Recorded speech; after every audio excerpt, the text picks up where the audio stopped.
All right, welcome everybody to episode 85 of the Inglorious Bastards campaign. With me tonight, I have my long lost friend Spriggz back to talk about his character Burin. I haven't interviewed him solo since part 1, so we're Spriggz. We're gonna talk a little bit about Burin tonight, and a little bit about your understanding of the story thus far in part 2. Rise of the Mormegil. Does that sound good to you? Yeah, sounds good.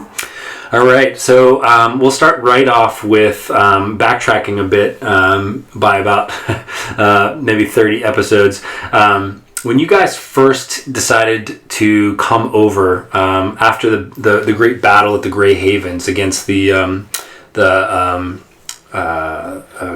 am I blanking? So against the Shadow, right? The Shadow turned into a Balrog, right? And then you guys kind of defeated it. Riken closed the portal and disappeared. And then you realized that this was just the beginning. So can you talk a little bit about why, like what, I know why some of the other characters came over, but tell me sort of like, give us a heart-to-heart here with Burin. Why did he decide to seek out Tol Eressëa and get on one of Círdan's ships? I think while playing the campaign, at the end of it, when Riken went through the portal and like closed it, Burin was hoping that everything was finished because he had plans that he wanted to follow through on that was in Middle Earth. But I think part of him thought that that fight wasn't over, that there was still something coming that was going to happen. And I mean, as you find out watching the rest of it, we were the cause of it all. I think that's one of the coolest things about this campaign is like we're the heroes trying to save everybody, but we also caused a lot of the second part of the campaign. Yeah, and there's that old saying about causing the thing that you're trying to prevent, right? But in this case it's really true, but at the same time you have to wonder how much of this stuff was predestined. I mean, the second prophecy of Mandos talks explicitly about kind of the end of the world, right? And as the listener at this point, they know like that's where this is heading. So you kind of have to ask yourself, like, yeah, you guys might have released that shadow, but how much of this was predestined? Right. Yeah. So Burin. So why did Burin come over? You because you guys caused it, and you felt like he felt like obligated to sort of. Yeah. I think he felt obligated to continue searching for the shadow because it wasn't really gone. It just went to a different area, and I think he kind of felt bad about Riken, because him and Riken were buddies. They were, in the first camp or the first episode together, and I just think that he felt obligated that he really needed to go, and he had grown really close to the rest of the party, which is not really the way Burin would be usually. He spent so much time with them, felt pretty connected. Yeah. I'm going to take away two things from that. The whole like feeling kind of responsible for the shadow and possibly feeling close to the group, and especially Riken, who had sacrificed himself at the Grey Havens, huh? Mm-hmm. All right. Well, so I mean, we can kind of go right into this. I guess that would lead me to my next question, is about Burin in particular. Like how has he changed over the course of the last almost 35 episodes? How would you say he's changed? I mean, and you can take it even like a 10,000 foot view if you want, like over the course of the 80 episodes or so. He's definitely changed a lot, because in the beginning, it's hard to like create a persona for your character and like stay in it the whole time. But he definitely wasn't one to like trust people right away, and Riken was the only person he really had a relationship with in the very beginning, and I feel like now he's so close and really tight-knit with this group, and I feel like he has changed a lot on his goals. Like, originally you and I had talked about, like, would Burin go to Amon, like, at the end of the first part of the campaign? And originally you and I had talked about him going back and helping Burin take back Mormegil. Right. And I think that's probably the main part of him that has changed, is his willingness to give up what he really wanted to do for the greater good, and like to go to Amon and to chase down this shadow that they partially feel like they're responsible for releasing onto Amon. And I think most of his growth was spiritually and mentally. I mean, physically he hasn't changed any. The characters played the same basically the entire time. He was just a badass. I mean, rage out and just hit things. I think that his mindset and like his goals had changed a lot between the first part of the campaign and the second part. Okay. Well, did you? I mean, you knew you were chasing the shadow, but in these last like 30 or so episodes, did you have any idea that the Man in Black was related with the shadow, or what were your thoughts on that guy? So I think that we all kind of like thought that might be what it was at some point, but one of the funniest things in the whole second part of the campaign is how we kept accusing Mormegil of being Black because he dressed in what he calls dark gray. Right. But I thought that was one of the funniest things that happened in Dark Game. Like no one trusted him for the longest time because everybody thought that he was the Man in Black, because he came in during the second part of the campaign and wasn't one of like the original characters. And I thought that was one of the funniest things. That was good. I wouldn't say that we knew that he was the Shadow was the Man in the Black, but we had our suspicion about it. Yeah. So where the listener is at this point, you guys have just celebrated the birth of flowers, the Nostnolothian celebration at Alqualunde with King Olwe, and at this point you found out from Idril and Tuor at the Tower of Pearl that the Man in Black is Turin Turambar, and that the shadow that possessed Turin Turambar has a name. His name is Gwarthaur. And so at this point in the campaign, the listeners and the characters too know that the Man in Black, Turin Turambar, and the Shadow are essentially one being at this point. All right, so let's talk about. I like to ask people their favorites, like their favorite parts, and so I'll just leave it open to you. If you want to talk a little bit about possibly like your favorite NPC or your favorite scene, maybe. I really liked some of the Hapless episodes. I thought those were really fun. Yeah. I always like the anything that's like puzzles. I enjoy like non-combat D&D. I enjoy like puzzles and like opening chests for loot and getting trapped and things like that. I think that's what makes it fun. So the Stone of the Hapless was really fun, and then was it the tentacle monster on the bridge? Is that what that was? Oh, back in part one, or was it part one? Was there one in part two that we did too? So the Watcher at Tharbad, right? That was back in part one, and where Christian's character almost died. Is there a different? It was the Shadowy Seas monster, the one where we were on the boat. Oh gosh, yes, that was hysterical. Like that was a lot of fun. I liked that episode a lot. And then that's right. Gil Fannin was probably the coolest NPC, just because he's an actual Tolkien character that doesn't have a lot of information on him. He was just the guy at the House of 100 Chimneys that. Wasn't he the one that told the story to the Children of Lost Play, or the village, or the Cottage of Lost Play?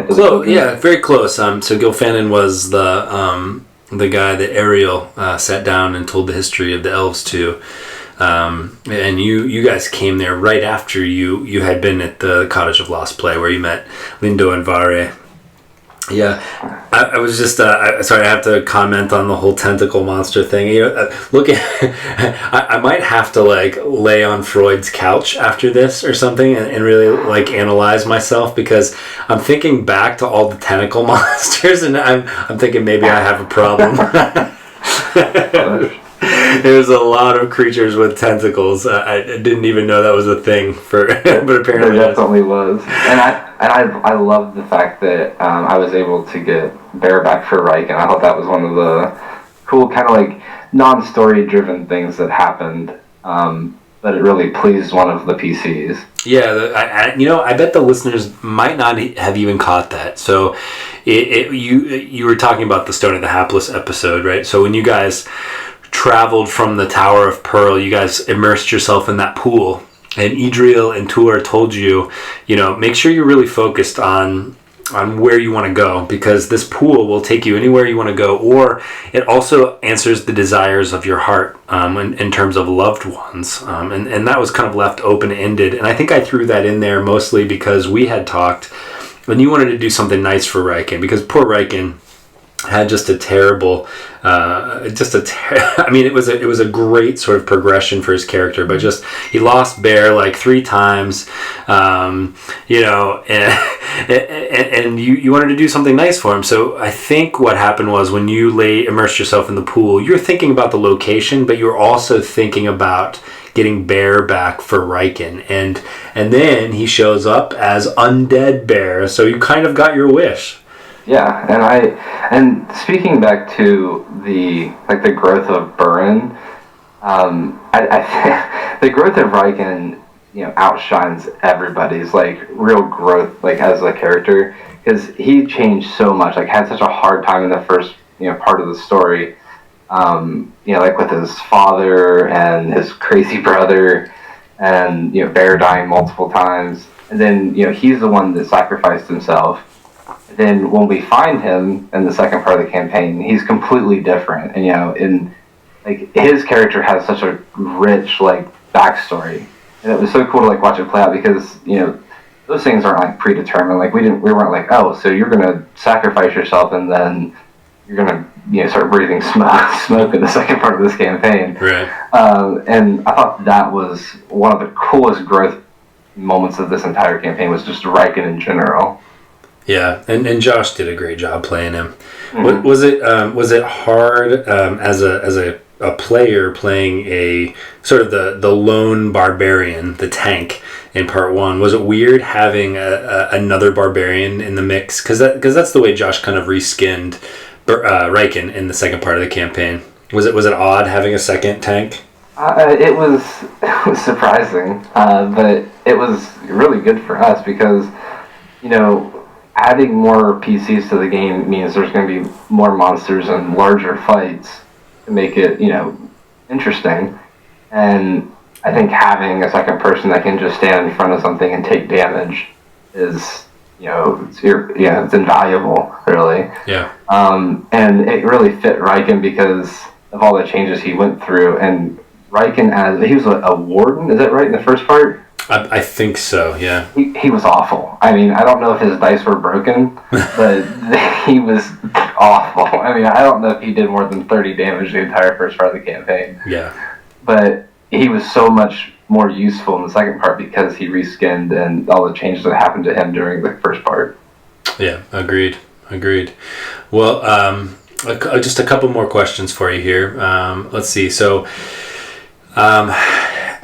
at this point, we're past the halfway point in the campaign, obviously, by probably 8 episodes or so, or 9 episodes, and I wonder, as a player, did you have? I mean, we've been reading.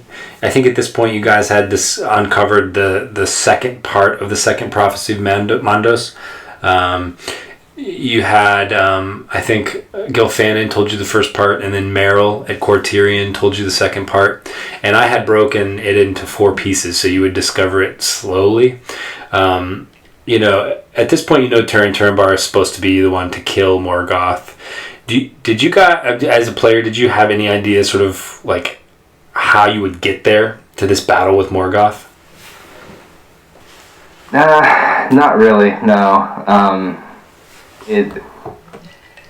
We felt we knew what we were looking for and like where we needed to go, but how it was all going to play out was still kind of a mystery. Yeah. I mean, like all the way up till episode 78 or something, when we found out that Turbar was the Man in Black, and that the Man in Black that he was possessed by the shadow, and that's why his sarcophagus was open. Yeah. Like, that kind of gave us some direction. Like, okay, so we need to continue following this guy, and we need to catch him. Like, we need to figure this out.